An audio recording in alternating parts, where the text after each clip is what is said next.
로자룩셈부르크재단브뤼셀지부전대표이시고 유럽의회전의원이셨습니다.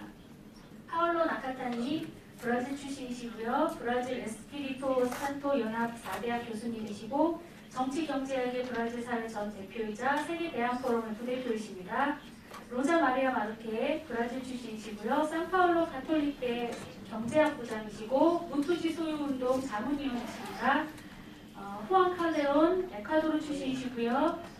북미 자유무역협정 나프타 전문가이시자 르몽드디뿔로마띠끄자문위원이시고 남미 분쟁 지역 전문 다큐멘터리 연출가이십니다. 그리고 아직 도착을 못하셨는데 교통관계로 우석균 보건의료단체연합정책실장님 발표해 주실 거고요. 그 다음에 여기 자리에 계신 지영철 대표, 대안경제센터의 대표이고 자주통일민주주의 코리아연대 공동대표이십니다. 예, 발표자분께 박수 한번 부탁드리겠습니다. 발표는 다른 행사와 마찬가지로 발표자들의 발표는 10분씩 진행하도록 하겠습니다. 그리고 제가 말씀드리지 않아도 그냥 쭉 순서대로 발표를 하시는데 지금 베흐나흐 가스의 선생님께서 점심 식사 후에 조금 컨디션이 많이 안 좋으신 관계로 먼저 발표하시고 좀 자리를 좀 떠나셨다가 이후에 일정에 좀 결합을 하셔야 될 것 같아요. 그래서 먼저 베흐나흐 가스의 발표부터 듣도록 하겠습니다.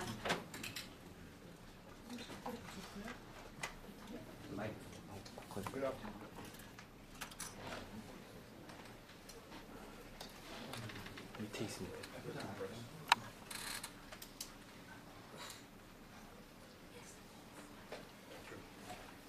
Good afternoon.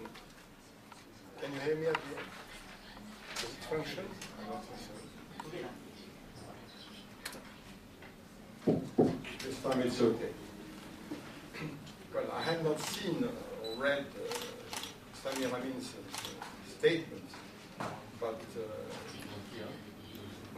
what I will do is perhaps go a bit further. I totally approve his analysis, but I try to answer a question, which is the following one. Can we have a left-wing Europe? This is the content of my contribution, which is published in the little book that you all have had, which is available on the table. It's a central question. Is Europe, is the EU condemned to be a neoliberal construction, a neoliberal outfit, or is there a possibility to change Europe from within? Well, the first point is this. The EU, the treaties, were devised precisely to prohibit any sort of construction which would not be neoliberal. The first treaty, the Treaty of Rome of 1957, was in fact a sort of liberal manifesto which was followed by the subsequent treaties until the recent one, the latest one, the Lisbon Treaty.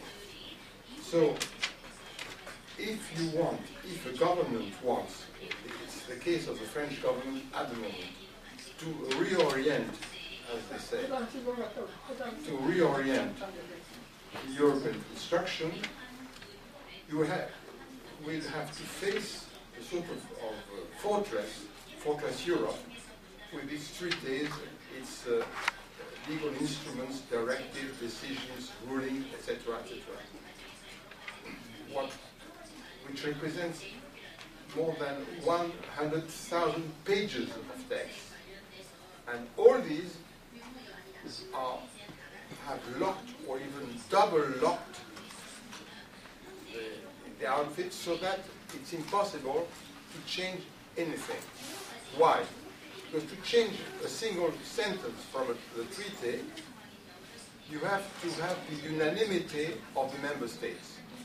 That is, at the moment, 27 member states. To change anything, even a comma somewhere. So you will always find a government, at least one, perhaps many more, who will oppose any change, so that the chances for the EU to be reoriented from within itself are absolutely non-existent. This is something that the left-wing parties have some difficulty to admit. They generally turn a blind eye on this. The right is okay with the treaties, but the left considers that some of the left, social democracy, and even the radical left, pretend to change Europe from within.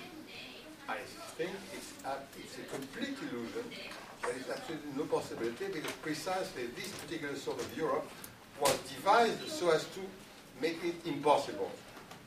So, if there is no possibility to change it from within, how can we do? Are we satisfied with the situation in which we will have neoliberal policies for our lifetime and even beyond, for those of us who are fairly old? I think that the only possibility is a unilateral initiative. Supposing a country, maybe France, but it might be another one, but France is perhaps well positioned to do so. If the people, through the vote, mandate their government to break with the rules, not to break with Europe, because we are Europeans, but to break with the rules of the European Union, in that case, a government might disobey the rulings of the EU laws. How would they do? What would they do? First, refuse to apply the laws, the European laws. There are various sorts of European laws, but let's call them laws for the moment: directives, decisions, rulings. Refuse to apply them. Refuse to enact into national law those directives which have been adopted by the Council of Ministers. Use all possibilities to block the process of creation of new liberal laws. Some people will object, they will say, but this is completely illegal. You can't do that. It's in contradiction with the treaties which you have signed. I say yes, it's illegal. We agree. But we consider that national sovereignty is far above the constitution of Europe. This will, of course, provoke a crisis, but I would say a welcome crisis, because there would be the possibility for the first time to have a European-wide debate on what our common future can be. Because there can be other possibilities. You can have different scenarios. Make a comparison with Latin America. In Latin America, there are several regional groupings. One of them is called ALBA, with Cuba, Venezuela, Ecuador, and a few others, which their policies mark a radical break with neoliberal policies and with the norms of the IMF, the World Bank, and the WTO. At the same time, there are others, the Andean community, the Mercosur in the south of the continent. Venezuela is part of both. And you can have different groupings on the same territory, on the same region, and nothing happens. In that case, we could imagine, if the government takes the initiative, that possibly it may be alone for a while, possibly others will join, but in any case, social movements all around Europe some social movements, perhaps will support that. So, I think that if we wait for a European-wide social movement to change things, we'll have to wait a long time, because social movements are very different from one country to the other, and there is, at the moment, no such thing as a European space. We are from different European countries, but there is not a European people. There is French people, German people, Italian people. But there is not yet, maybe it will come, it's desirable, but for the time being, and for the perhaps 1 or 2 generations, there will be different people. And as there is no such thing as the European people, we have to accept that then Europe, instead of being a big grouping, could be composed of several ones, a liberal one and another one. Of course, coexistence would be somewhat difficult, but it's not impossible. And I think it's, at the moment, the only way to face the crisis. And this leads us to the euro. I said this morning, the euro, the single currency, was a huge mistake from its inception.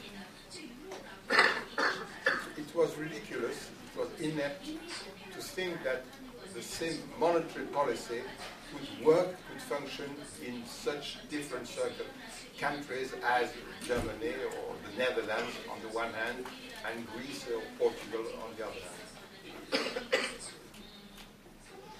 One given monetary policy will suit this or that country. The monetary policy that has been followed by the European Central Bank is German policy, not corresponding to the needs of the South. So we will have to think in terms, instead of a single currency, the euro, to think of a common currency with keeping all the national currencies, the French franc, the Deutsche Mark, etc., etc. But this is very important, only the common currency could be convertible into other currencies, dollars, etc. The national ones would be linked to the common currency by agreement, and the devaluations could take place, but not in a wild way, but in a concerted way. What I'm saying is that is not perhaps orthodox on the left. It represents an enormous challenge.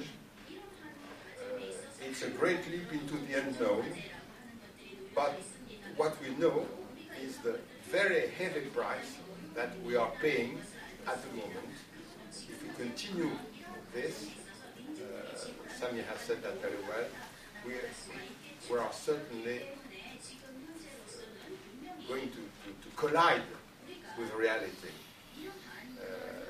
That is, we have some European countries transformed, as I said this morning, into banana republics, where governments are puppet governments, and in which real power is in the hands of the IMF, the European Central Bank, and the European Commission, the three of which are entities without any kind of democratic responsibility.